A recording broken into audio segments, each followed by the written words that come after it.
Hi மக்களே, எல்லாரும் எப்படி இருக்கீங்க? இன்னைக்கு நான் உங்களுக்காக ஒரு தாறுமாறான பெங்கால் வெப் சீரிஸ் கொண்டு வந்திருக்கேன். இந்த படத்துடைய ஆரம்பத்திலேயே ஒரு பொண்ணை வந்துட்டு யாரோ அபார்ட்மெண்ட்டுக்குள்ள கொலை பண்ணி போட்டு வச்சுட்டு போயிருக்காங்க. இந்த கொலையை போலீஸ் விசாரிக்கலாம் அப்படின்னு சொல்லிட்டு பார்த்தா அந்த கிரைம் ஸ்பாட்டுக்குள்ள அந்த அபார்ட்மெண்ட்டை சேர்ந்த பொதுமக்கள் நடந்து அங்க இங்கன்னு தொட்டு போலீஸ்க்கு வந்துட்டு எந்த எவிடன்ஸுமே கண்டுபிடிக்க முடியாத மாதிரி, எந்த எவிடன்ஸும் கிடைக்காத மாதிரி பண்ணிடுறாங்க. இந்த கேஸை ஹீரோயின் எடுத்து விசாரிக்க ஆரம்பிக்கும் போது நம்ம கொஞ்சமும் நினைச்சு பார்க்க முடியாத எக்கச்சக்கமான ட்விஸ்ட் ஓபன் ஆகுது. கடைசியா உண்மையான கொலைகாரனை கண்டுபிடிச்சாங்களா இல்லையா அப்படின்றதான் கதை. இந்த சீரிஸை முழுசா பாருங்க, கண்டிப்பா உங்களுக்கு இந்த சீரிஸ் பிடிக்கும். சரி வாங்க இந்த படத்தை டீடைலா பார்க்கலாம். அதுக்கு முன்னாடி நம்ம சேனலை சப்ஸ்கிரைப் பண்ணிக்கோங்க, பக்கத்துல வர பெல்லையும் கிளிக் பண்ணிக்கோங்க. இன்ஸ்டால ஃபாலோ பண்ணாதவங்க ஓடி போயிட்டு ஃபாலோ பண்ணிட்டு வந்துருங்க. இந்த படத்துடைய ஸ்டார்டிங் சீன்லயே லவ்லி அப்படின்னு சொல்லிட்டு ஒரு பொண்ணை காமிக்கிறாங்க. இந்த பொண்ணு அபார்ட்மெண்ட்டுக்கு இந்த கிளீனிங்லாம் பண்ணக்கூடிய வேலைக்கு போயிட்டு இருக்கா. அங்க மதன் அப்படின்னு சொல்லிட்டு ஒருத்தன் தன்னுடைய காரை கிளீன் பண்ணிட்டே இருக்கும்போது, என்னமா லவ்லி எப்படி இருக்க, நிறைய காசு சம்பாரிச்சிட்ட போல, ஐபோன்லாம் வாங்கிட்ட போல அப்படின்னு சொல்லும் போது இந்த பொண்ணு ஒண்ணுமே பேசாம மேல போயிட்டு ஒரு வீட்டுடைய கதவை தட்டலான்னு பார்க்கும்போது அந்த கதவு ஆல்ரெடி திறந்திருக்கு. என்னக்கா கதவை திறந்தே வச்சிருக்கியா அப்படின்னு சொல்லிட்டு பேசிக்கிட்டே உள்ளுக்குள்ள போயிட்டு பார்க்கும்போது பார்த்தா அங்க ஒரு பொண்ணு இறந்து கிடக்கிறா. இதை பார்த்துட்டு இந்த பொண்ணு செமையா ஷாக் ஆயிட்டு கத்த. இங்க தான் இந்த படத்துடைய பேரையே போட்டு ஆரம்பிக்கிறாங்க. அடுத்து நம்ம ஹீரோயினை காமிக்கிறாங்க. நம்ம ஹீரோயினுக்கு ஒரு புருஷன், 2 பசங்க, ஒரு மாமியார் அப்படின்னு சொல்லிட்டு ஒரு மாதிரி சந்தோஷமான வாழ்க்கையை தான் வாழ்ந்துட்டு இருக்காங்க. இப்போ நம்ம ஹீரோயின் சாமி கும்பிட்டுக்கிட்டு இருக்கும் போது ஒரு போன் வருது. அந்த போனை பேசிட்டு நான் உடனே கிளம்புறேன் அப்படின்னு சொல்லிட்டு கிளம்புறாங்க. இப்ப அப்படியே வேற ஒரு அபார்ட்மெண்ட்ல வேற ஒரு புருஷன் பொண்டாட்டியை காமிக்கிறாங்க. இந்த பொண்டாட்டி காலையில எந்திரிச்சு பாத்ரூமுக்கு போயிட்டு இந்த பிரெக்னன்சி டெஸ்டிங் கிட் இருக்கும் பாத்தீங்களா, அதுல டெஸ்ட் பண்ணி பார்க்கும்போது இவங்க பிரெக்னெண்டா இருக்காங்க அப்படின்னு சொல்லிட்டு வந்திருக்கு. இதை வெளியே ஓடி வந்து சந்தோஷமா ஹஸ்பண்ட் கிட்ட சொல்லி அப்படியே தூக்கி கொஞ்சுவாங்க அப்படின்னு சொல்லிட்டு பார்த்தா, என்னங்க இன்னமும் வேலைக்கு கிளம்பாம இருக்கீங்க அப்படின்னு சொல்லிட்டு கேட்கும்போது கொஞ்சம் தலைவலி, அதான் உட்கார்ந்துட்டு இருக்கேன், கொஞ்சம் லேட்டா தான் போவேன் அப்படின்னு சொல்றாரு. இந்த டைவர்ஸ் விஷயமா கிளம்புறேன் அப்படின்னு சொன்னீங்க, அதுக்கு சீக்கிரமா போ தேவையில்லையா, போயிட்டு வக்கீல பார்க்க தேவையில்லையா அப்படின்னு சொல்லிட்டு கேட்கும்போது, அது இப்போ ரொம்ப முக்கியமா, நான் தான் உடம்பு சரியில்லை அப்படின்னு சொல்றேன்ல, ஏன் தொல்லை பண்ற அப்படின்னு சொல்லிட்டு அவரு புலம்பிக்கிட்டே அங்கிருந்து கிளம்ப இவங்க அப்படியே கடுப்பாக்குறாங்க அப்படின்னு சொல்லிட்டு காமிக்கிறாங்க. அடுத்து அந்த கிரைம் ஸ்பாட்ல இறந்து போன பொண்ணு ஒரு மாடல் மக்களே, எக்கச்சக்கமா பணம் சம்பாதிச்சு என்னென்னமோ வீட்டுல வாங்கி வச்சிருக்கா. இந்த பொண்ணு இறந்து போயிட்டா அப்படின்னு சொல்லிட்டு யாரும் ஃபீல் பண்ணாம வீட்டுக்குள்ள புகுந்து கையில கிடைச்ச எல்லாத்தையும் ஆட்டைய போட ட்ரை பண்ணிட்டே இருக்காங்க. அந்த கிரைம் ஸ்பாட்டையே கண்டாமினேட் பண்றாங்க. இதே டைம்ல ஹீரோயின் டீமோட வந்து பார்த்துட்டு, ஆட பாவீங்களா, என்ன காரியம்டா பண்ணிக்கிட்டு இருக்கீங்க, முதல்ல இந்த வீட்டை விட்டு வெளியே போங்க அப்படின்னு சொல்லிட்டு கத்த எல்லாரும் வெளியே போறாங்க. நம்ம ஹீரோயின் டெட் பாடியை பார்க்கும்போது கழுத்துல என்னமோ காயம் பட்ட மாதிரி இருக்கு. அங்க போட்டோ எடுக்க ஆட்கள்லாம் கூட்டிட்டு வந்திருப்பாங்க பாத்தீங்களா, அவரு போட்டோ எடுக்கும் போது கழுத்துல இருக்க காயத்தை பார்த்துட்டு மேபி யாராவது இந்த பொண்ணுடைய கழுத்தை நெரிச்சு கொலை பண்ணிருக்கலாம், அப்படி இல்ல அப்படின்னா தூக்கு மாட்டி கொலை பண்ணிருக்கலாம் அப்படின்னு சொல்ல, இந்த பொண்ணுடைய போன் எங்க அப்படின்னு சொல்லிட்டு கேட்கும்போது இந்த பொண்ணுடைய போனை ஏதோ ஒரு கண்ணாடிக்காரன் தூக்கிட்டு போயிட்டு ஓபன் பண்ண ட்ரை பண்ணிருக்கான். சோ போன் வந்துட்டு லாக் ஆயிடுச்சு, அன்லாக் பண்ண முடியல. இப்போ என்ன மேடம் பண்ண போறோம் அப்படின்னு சொல்லிட்டு கேட்கும்போது, முதல்ல இந்த போனை போயிட்டு அன்லாக் பண்ண ட்ரை பண்ணுங்க அப்படின்னு சொல்றாங்க. ஆனா இந்த டைம்னு பார்த்து அந்த போனுக்கு யாரோ கால் பண்றாங்க. நம்ம ஹீரோயின் அட்டன் பண்ணி பேசுறாங்க. யாரு கால் பண்ணா அப்படின்னு சொல்லிட்டு காமிக்கல. சரி ஓகே, ஏதாவது ஐ வீக்னஸ் இருக்கா அப்படின்னு சொல்லிட்டு கேட்கும்போது ஒரு குட்டி பையன் ஏதோ பார்த்திருக்கான் அப்படின்னு சொல்ல, சரி ஓகே அவங்கள மீட் பண்ணி பேசணும் அப்படின்னு சொல்லிட்டு கிளம்ப இப்ப அப்படியே நமக்கு ஒரு விஷயத்த காமிக்கிறாங்க. எவனோ ஒருத்தன் இந்த பிளாட்டுக்குள்ள இருந்து கிளம்பி ஓடிக்கிட்டு இருக்கான். போகும்போது ஒரு குட்டி பையனை இடிச்சுட்டு கீழே ஓடும் போது இந்த விஷயத்த இந்த குட்டி பையன் பாக்குறான். யார் இந்த ஆளு, நல்லா மலமாடு கணக்கா ஓடிக்கிட்டு இருக்கானே அப்படின்னு சொல்லிட்டு மேல வர இப்ப யாரோ பால்கனில இருந்து அந்த ஓடின நபர் காருக்குள்ள ஏறி கிளம்புறான். அது ஒரு கிரே கலர் காரு அப்படின்ற விஷயம்லாம் பாக்குறாங்க. இப்போ இந்த எல்லா விஷயத்தையுமே இந்த குட்டி பையன் ஹீரோயின் கிட்ட சொல்லும் போது, நீ ஃபேஸ பாத்தியா அப்படின்னு சொல்லிட்டு கேட்கும்போது பார்க்க முடியல. ஆனா அந்த ஆள் கொஞ்சம் ஹைட்டா இருந்தா, கொஞ்சம் கலராவே இருந்தா, கார்ல ஏறி போனா காருடைய நம்பரை கூட பார்க்க முடியல, எல்லாமே இருட்டா இருந்துச்சு அப்படின்னு சொல்றான். இப்போ அந்த தாத்தா கிட்ட விசாரிக்கும் போது, நான் வழக்கமாவே ஈவினிங் டைம்ல வாக்கிங் வெளியே போயிடுவேன், வீட்டுல வந்துட்டு என் பேரனும் என்னுடைய மருமகளும் மட்டும்தான் இருப்பாங்க, என் மருமகள் கூட ஏதோ ஒரு விஷயத்த பார்த்திருக்கா, ஆனா அவளாலையுமே அந்த நபர் யாரு, அதுக்கப்புறம் காருடைய நம்பரையுமே நோட் பண்ண முடியல, அந்த இடமே வந்துட்டு லைட்டே இல்லாம இருட்டா இருக்கு மேடம் அப்படின்னு சொல்லும் போது, சரி ஓகே இறந்து போன பொண்ணுடைய டீடைல்லாம் என்ன, அந்த பொண்ணுடைய அம்மா அப்பாக்கு இந்த பொண்ணு இறந்து போயிட்டா இல்ல யாரோ கொலை பண்ணிட்டாங்க அப்படின்னு சொல்லிட்டு இன்ஃபார்ம் பண்ணீங்களா இல்லையான்னு கேட்கும்போது, இந்த பொண்ணை வந்துட்டு ரொம்ப மோசமான பொண்ணு அப்படின்னு சொல்லிட்டு எல்லாருமே இந்த பொண்ணை ஒதுக்கி வச்சிருவாங்க. சோ இந்த பொண்ணை பத்தி யாருக்கும் பெருசா ஒண்ணுமே தெரியாது அப்படின்னு சொல்றாரு. அந்த முதல்ல டெட் பாடி ஒரு பொண்ணு கண்டுபிடிச்சா இல்லையா, அந்த பொண்ணுடைய பேர் என்ன அப்படின்னு சொல்லிட்டு கேட்க லவ்லி அப்படின்னு சொல்றாங்க. அந்த பொண்ணு கிட்ட நான் விசாரிக்கணும், போயிட்டு அந்த பொண்ணை வர சொல்லுங்க அப்படின்னு சொல்லும் போது அந்த கண்ணாடிக்கார பாக்குறாங்க. ஆமா மேடம், அந்த பொண்ணை வந்துட்டு எல்லாருமே கெட்ட பொண்ணு அப்படின்னு சொல்லிட்டு ஒதுக்கி வைப்பாங்க. இந்த அபார்ட்மெண்ட்ல இருக்க யாருமே அந்த பொண்ணு கிட்ட பேச மாட்டாங்க அப்படின்னு சொல்லும் போது எல்லாம் சரிதான், ஒரு பொண்ணு இறந்து போயிட்டா அந்த மொபைலுக்கு யாருமே சொந்தக்காரங்க இல்ல அப்படின்னா நீ மாட்டுன்னு எடுத்து நோண்ட ஆரம்பிச்சிருவியா? உன்னால இப்ப அந்த போன் வந்துட்டு மொத்தமா லாக் ஆயிடுச்சு, யாரு ஓபன் பண்ணுவா அப்படின்னு சொல்லிட்டு கேட்கும்போது இல்ல மேடம் அந்த பொண்ணு இறந்து போயிட்டா அப்படின்னு சொல்லிட்டு அந்த பொண்ணுடைய ஃபேமிலிக்கு இன்ஃபார்ம் பண்ணலாம் அப்படின்னா நம்பர் எடுக்க ட்ரை பண்ணேன், மத்தபடி ஒண்ணுமே கிடையாது அப்படின்னு சொல்லும் போது முஞ்சப்பாரு நவுந்து போயா அப்படின்னு சொல்லிட்டு நேரா போயிட்டு அந்த லவ்லிய மீட் பண்றாங்க. அவங்க கிட்ட கேட்கும் போது நான் வழக்கமாவே காலையில கிளீன் பண்ணலாம் அதுக்கப்புறம் குக் பண்ணலாம் அப்படின்னு சொல்லிட்டு வருவேன். அக்கா வந்துட்டு என்கிட்ட ஒரு ஸ்பேர் கீ கொடுத்து வச்சிருக்காங்க, வழக்கமா காலையில வந்து நான் தான் அந்த கதவை ஓபன் பண்ணுவேன், ஆனா இன்னைக்கு வந்து பார்க்கும்போது கதவு ஓபன்லயே இருந்துச்சு, எனக்கா கதவை ஓபன் பண்ணி வச்சிருக்கீங்க அப்படின்னு சொல்லிட்டு கேட்டுட்டே உள்ளுக்குள்ள போகும்போது தான் அக்கா அங்க இறந்து கிடந்தாங்க. அதை பார்த்து நான் செமையா ஷாக் ஆயிட்டேன். அக்கா வந்துட்டு ரொம்ப ரொம்ப நல்லவங்க, ஆனா இந்த அபார்ட்மெண்ட்ல இருக்கவங்க அக்கா வந்துட்டு கெட்ட பொண்ணு, இவ ஒரு மோசமான பொண்ணு அப்படின்ற மாதிரி ட்ரீட் பண்ணுவாங்க, அந்த விஷயம் எனக்கு பிடிக்கவே பிடிக்காது அப்படின்னு சொல்லும் போது சரி ஓகே உங்க அக்காவை யாரெல்லாம் மீட் பண்ண வருவா அப்படின்னு சொல்லிட்டு கேட்கும் போது எப்பயாச்சும் சுமன் அதாவது அந்த பொண்ணுடைய பாய் ஃப்ரெண்ட் வருவாரு, மத்தபடி யாருமே வந்து மீட் பண்ண மாட்டாங்க. மீட் பண்ணுவாங்களா அப்படின்னு சொல்லிட்டு கேட்டா அது எனக்கும் தெரியாது, ஏன்னா காலைல வருவேன் வேலையை முடிச்சுட்டு போயிடுவேன், அதுக்கப்புறம் அவங்கள யாராவது மீட் பண்ண வராங்களா இவங்க கூப்பிட்டு யாரையாவது மீட் பண்றாங்களா அப்படின்ற விஷயம்லாம் எனக்கு ஒண்ணுமே தெரியாது அப்படின்னு சொல்றாங்க. சரின்னு சொல்லிட்டு அப்படியே பக்கத்து வீட்டுல அந்த குட்டி பையனுடைய அம்மா ஏதோ பார்த்தாங்க இல்லையா, அவங்க கிட்ட போயிட்டு விசாரிக்கும் போது நானும் யாரோ கீழே இறங்கி ஓடுறாங்க, ஏதோ புதுசா ஓடுறாங்க அப்படின்னு சொல்லிட்டு பார்த்தேன், கார்ல ஏறி போற விஷயத்தையும் பார்த்தேன், ஆனா அந்த நபருடைய ஃபேஸ பார்க்கல அப்படின்னு சொல்றாங்க. இதுக்கு முன்னாடி அந்த பொண்ணை நீங்க வந்துட்டு வேற எங்கேயாச்சும் வச்சு பார்த்திருக்கீங்களா பேசிருக்கீங்களா அப்படின்னு சொல்லிட்டு கேட்கும்போது அந்த மாதிரிலாம் எதுவுமே கிடையாது அப்படின்னு சொல்றாங்க. ஆனா போன புதன்கிழமை வந்துட்டு அந்த பொண்ணு கிட்ட வேற ஏதோ ஒரு பொண்ணு பேசிட்டு போயிருக்கா, அதை நான் பார்த்தேன், ஆனா எந்த பொண்ணு பேசினா சொல்ல போனா அந்த இருட்டுல வந்தவங்க பொண்ணா பையனா அப்படின்னு கூட தெரியல, பேசுறத வச்சு அந்த சவுண்ட வச்சு வந்துட்டு அது பொண்ணு அப்படின்ற மாதிரி நானா சொல்றேன் அப்படின்றாங்க. சரி இந்த அபார்ட்மெண்ட்ல கேமராலாம் எதுவுமே இல்லையா அப்படின்னு சொல்லிட்டு கேட்கும்போது இது ரொம்ப ரொம்ப சீப்பான அபார்ட்மெண்ட், இங்க பெருசா எதுவுமே இருக்காது, சொல்ல போனா வெளியே லைட் கூட போட மாட்டாங்க அப்படின்னு சொல்லி புலம்புறாங்க. இப்ப அப்படியே அங்க சீனை கட் பண்ணி ரெண்டு பேரை காமிக்கிறாங்க.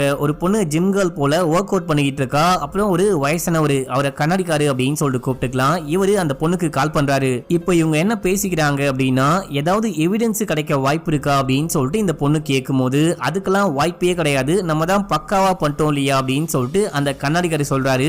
சரி ஏதாவது தகவல் கிடைச்சா உடனே எனக்கு கால் பண்ணி சொல்லுங்க அப்படின்னு சொல்றாங்க. இங்க நியூஸ்ல வந்துட்டு பாத்தீங்கன்னா ஜோவை யாரோ கொலை பண்ணிட்டாங்க அப்படின்னு சொல்லிட்டு நியூஸ் ஓடிட்டு இருக்கு, அதையும் இவங்க பார்த்துட்டு இருக்காங்க. இப்ப அப்படியே எங்க சீனை கட் பண்ணி போலீஸ் ஸ்டேஷன்ல காமிக்கிறாங்க. அந்த பாய் ஃப்ரெண்டு சுமனை கைது பண்ணி கூட்டிட்டு வந்து விசாரிக்க ஆரம்பிக்கிறாங்க. நீ கடைசியா எப்போ அந்த பொண்ணை மீட் பண்ண அப்படின்னு சொல்லிட்டு கேட்கும்போது நேத்து அப்படின்னு சொல்றான். ஆக்சுவலா இவன் ஒரு டெலிவரி பாய் மக்களே நிறைய வாட்டி கால் பண்ணி பார்த்திருக்கான், அந்த பொண்ணு போனே எடுக்கல அப்படின்னு சொல்லிட்டு அபார்ட்மெண்ட்டுக்கு போகும்போது அந்த பொண்ணு கரெக்டா வெளியே போயிட்டு அபார்ட்மெண்ட்டுக்கு வந்து லிஃப்ட் வழியா மேல போலாம் அப்படின்னு சொல்லிட்டு பார்க்கும்போது லிஃப்டே ஒர்க் ஆகல. அப்போ கரெக்டா இந்த பையன் வரான், டே நீ ஏன்டா இங்க வந்த அப்படின்னு சொல்லிட்டு கேட்கும்போது நீ ஏன் நான் கால் பண்ணா போனி அட்டன் பண்ண மாட்டேற, ஏன் ரொம்ப பிஸியா அப்படின்னு சொல்லிட்டு கேட்கும்போது வரும்போது எதுக்காக இந்த மாதிரி யூனிஃபார்ம்லாம் போட்டுட்டு வர அப்படின்னு சொல்லிட்டு கேட்கும்போது நான் வந்தது பிரச்சனையா இல்ல யூனிஃபார்ம் போட்டுட்டு வந்தது பிரச்சனையா அப்படின்னு சொல்லிட்டு கேட்கும்போது இந்த பொண்ணு ஒண்ணுமே பேசாம மேல போக இவனும் கூடவே போறான். லிஃப்ட் ஒர்க் ஆகல அப்படின்னு சொல்லிட்டு படிக்கட்டு வழியா மேல போறாங்க. அதுக்கப்புறம் என்ன விஷயம் ஆச்சு நீ எப்போ கிளம்புன அப்படின்னு சொல்லிட்டு கேட்கும்போது நான் கொஞ்ச நேரம் அந்த பொண்ணு கிட்ட பேசிட்டு இருந்தேன், அதுக்கப்புறம் கிளம்பி போயிட்டேன், நீங்க வேணா என் போன் லொகேஷன் செக் பண்ணி பாத்துக்கோங்க, நான் அந்த பொண்ணை ஒண்ணுமே பண்ணவே இல்லை, நான் கிளம்பி போயிட்டேன் அப்படின்னு சொல்லும் போது உனக்கும் அந்த பொண்ணுக்கும் எப்படி பழக்கம், எப்படி லவ் பண்ணீங்க அப்படின்னு சொல்லிட்டு கேட்கும்போது நானும் அவளும் ஸ்கூல் படிக்கும் போதுல இருந்தே லவ் பண்ணிக்கிட்டு இருக்கோம், நாங்க ரெண்டு பேருமே ஒரு கிராமத்தை சேர்ந்தவங்க, ஆனா அந்த பொண்ணு கொல்கத்தா வந்ததுக்கு அப்புறமா ரொம்ப ரொம்ப மாறி போயிட்டா, மாடலிங் பண்றேன் அது பண்றேன் இது பண்றேன் அப்படின்னு சொல்லிட்டு இஷ்டத்துக்கு ஏதோ பண்ணிட்டு இருக்கா, ஆனா திடீர்னு அந்த பொண்ணுக்கு நிறையவே பணம் கிடைக்குது, கார் வாங்குறேன் அப்படின்னு சொல்லிட்டு கார் வாங்குறா, பிளாட் வாங்குறா, புது போன் வாங்குறா அப்படின்னு சொல்லிட்டு ஒரு பணக்கார வாழ்க்கையை வாழ்ந்துகிட்டு இருக்கா. பெருசா பார்த்தா குட்டி குட்டியா மாடலிங் பண்றா, அதுக்கப்புறம் பார்ட் டைம் வேலை பாக்குறேன் அப்படின்னு சொல்லிட்டு எங்கேயோ போறா, இந்த மாதிரி பண்ணா எவ்வளவு காசு கிடைக்குமா அப்படின்னே தெரியல, என்ன பண்றா அப்படின்னு தெரியல அப்படின்னும் போது அந்த பொண்ணு இல்லீகலா ஏதாவது பண்றா அப்படின்னு சொல்லிட்டு உனக்கு டவுட் இருக்கான்னு கேட்கும் போது அந்த பொண்ணு என்னமோ பண்றா, ஆனா என்ன பண்றா அப்படின்னா கண்டே பிடிக்க முடியல. ஒரு நாள் அந்த பொண்ணை ஃபாலோ பண்ணும்போது ஒரு பையன் கூட கெஸ்ட் ஹவுஸ்க்கு போனா, நாங்க போயிட்டு என்ன விஷயம் யார் அந்த பையன் அப்படின்னு சொல்லிட்டு கேட்கும்போது ஃப்ரெண்டு அப்படின்னு சொன்னா, மத்தபடி வேற ஒண்ணுமே சொல்லவே இல்ல, நான் அந்த கெஸ்ட் ஹவுஸ்ல இருந்து சண்டை போட்டு வந்துட்டேன் அப்படின்னு சொல்லும் போது யார் அந்த பையன், அந்த பொண்ணுடைய பாய் ஃப்ரெண்டா அப்படின்னு சொல்லிட்டு கேட்கும்போது எனக்கு தெரியல மேடம் அப்படின்னு சொல்றான். இப்ப அப்படியே நமக்கு நேத்து நைட்டு உண்மையிலே என்ன விஷயம் ஆச்சு அப்படின்னு சொல்லிட்டு காமிக்கிறாங்க. இந்த பையன் மேல போயிட்டு பேசிக்கிட்டே இருக்கும்போது அந்த பொண்ணு மேல கைய வச்சு அந்த பொண்ணு கிட்ட தப்பா நடக்க ட்ரை பண்ணும்போது அந்த பொண்ணு சமயம் அடிக்கிறா. ஏன் உனக்கு என் மேல காதல் கிடையாதா, என்ன கல்யாணம் பண்ணிக்க மாட்டியா அப்படின்னு சொல்லிட்டு கேட்கும்போது காதலா, நீ சம்பாதிக்கிற 6000 ஓவா வச்சுக்கிட்டு நான் ஒரு ஜட்டி கூட வாங்க முடியாது, உன்னை கல்யாணம் பண்ணிக்கிட்டு நான் என்ன பண்ண போறேன் அப்படின்னு சொல்லிட்டு கேட்கும்போது இவன் மறுபடியும் சண்டை போடுறான். இந்த விஷயம் அக்கம் பக்கத்துல இருக்க எல்லா வீட்லயும் கேக்குது அப்படின்னு சொல்லிட்டு காமிக்கிறாங்க. இந்த பொண்ணு ஏஞ்சி போயிட்டு ரூமை லாக் பண்ணிக்க. பக்கத்து வீட்டுல இந்த கண்ணாடி போட்ட கண்ணாடிக்காரோடைய ஃபேமிலி இருப்பாங்க. இவங்க சாப்பிட்டுக்கிட்டு இருக்கும் போது சவுண்ட் கேக்குது. என்ன ஓவரா சவுண்ட் கேக்குது அப்படின்னு சொல்லிட்டு இவர் வந்து கதவை தட்டும் போது இந்த பொண்ணு தான் வந்து கதவை திறக்கிறா. இது ஒரு அமைதியான நல்ல அபார்ட்மெண்ட், எதுக்காக இந்த மாதிரி தேவையில்லாம சண்டை போட்டுக்கிட்டு இருக்கீங்க, சத்தம் போட்டுக்கிட்டு இருக்கீங்க அப்படின்னு சொல்லிட்டு கேட்கும்போது உங்களுக்கு பிடிக்கல அப்படின்னா காதை மூடிக்கோங்க, எதுக்காக என்ன வந்து தொலை பண்றீங்க அப்படின்னு சொல்லிட்டு இவரையே அசிங்கமா ஒரு வார்த்தை சொல்லி திட்டி விட்டு இந்த பொண்ணு கதவை லாக் பண்ணிட்டு அங்கிருந்து கிளம்புறா. அவரே செமையா ஷாக் ஆகுறாரு. இதோட ஃபர்ஸ்ட் எபிசோட முடிக்கிறாங்க. இப்ப அப்படியே செகண்ட் எபிசோடைய ஸ்டார்டிங் சீன்லயே ஒரு பொண்ணு ஒரு பையனை காமிக்கிறாங்க. அந்த பொண்ணு பிளேட வச்சு கையை அறுத்துக்கிட்டே இருக்கும்போது ஏன்டி அந்த மாதிரி பண்ற அப்படின்னு சொல்லிட்டு பையன் கேட்கிறான். தடுக்க முயற்சி பண்ண மாட்டான். நான் ரொம்ப கோவமா இருக்கேன், இந்த மாதிரி கையை அறுத்துக்கும் போது தான் கொஞ்சம் பெட்டரா ஃபீல் பண்றேன், நீ முதல்ல இங்கிருந்து கிளம்பு அப்படின்னு சொல்ல இப்ப அப்படியே நமக்கு கட் பண்ணி அந்த பிரெக்னண்டா இருக்க அந்த லேடியை காமிக்கிறாங்க.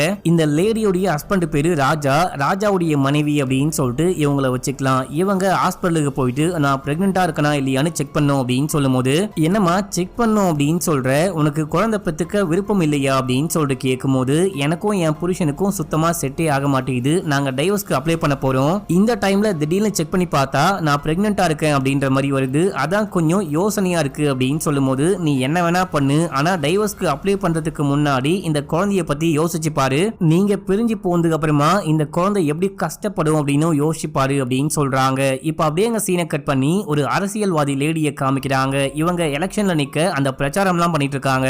இந்த டைம்ல ராஜா இந்த லேடிக்கு கால் பண்ணும்போது வேற யாரோ கால் அட்டன் பண்றாங்க. அம்மா வந்துட்டு இப்போ பிஸியா இருக்காங்க, அந்த பிரச்சாரம் எல்லாம் முடிஞ்சதுக்கு அப்புறமா வந்து உங்ககிட்ட பேசுவாங்க அப்படின்னு சொல்லும் போது ரொம்ப முக்கியமான விஷயம், அம்மா வந்த உடனே எனக்கு கால் பண்ண சொல்லுங்க அப்படின்னு சொல்லிட்டு போனை கட் பண்றான். இப்போ அப்படியே எங்க சீனை கட் பண்ணி அந்த கிரைம் ஸ்பாட்ல காமிக்கிறாங்க. ஃபாரன்சிக் டீம்லாம் வந்துட்டு எவிடன்ஸ் கலெக்ட் பண்ணிட்டு இருக்காங்க. அந்த பொண்ணுடைய டெட் பாடியை போஸ்ட் மார்ட்டத்துக்கு அமுச்சு வச்சுட்டு அந்த பொண்ணுடைய அப்பா யாரு அப்படின்னு சொல்லிட்டு கண்டுபிடிச்சு அவர்கிட்ட விசாரிச்சுக்கிட்டு இருக்காங்க. உங்க பொண்ணு யாரு கொலை பண்ணிருப்பா அப்படின்ற மாதிரி உங்களுக்கு ஏதாவது டவுட் இருக்கா, யார் மேலேச்சும் சந்தேகம் இருக்கா அப்படின்னு சொல்லிட்டு கேட்கும் போது அந்த மாதிரிலாம் ஒண்ணுமே கிடையாது, என் பொண்ணுக்கு ஃப்ரெண்டுன்னு பார்த்தா அந்த சுமன் மட்டும்தான், அந்த சுமனும் என் பொண்ணும் லவ் பண்றாங்க அப்படின்னு சொல்லிட்டு தெரிஞ்சுக்கிட்டு எங்க ரெண்டு ஃபேமிலியுமே கல்யாணத்துக்கு கூட ஒத்துக்கிட்டோம், கூடிய சீக்கிரமே உங்களுக்கு எப்போ ஓகேன்னு சொல்றீங்களோ அப்ப கல்யாணம் பண்ணி வைக்கலாம் அப்படின்னு சொல்லிட்டு பார்க்கும்போது அநியாயமா யாரோ என் பொண்ணை கொலை பண்ணிட்டாங்க, நான் வந்துட்டு என் பொண்ணை அடிக்கடிக்க வந்து பார்க்க மாட்டேன், எப்பயாச்சும் ரேரா தான் வருவேன், ஆனா என் பொண்டாட்டி தான் அடிக்கடிக்க வருவா, இவ எதுக்காக என்னுடைய ஊர்ல இருந்து இந்த ஊருக்கு வந்தா அப்படின்னு சொல்லிட்டு பார்த்தா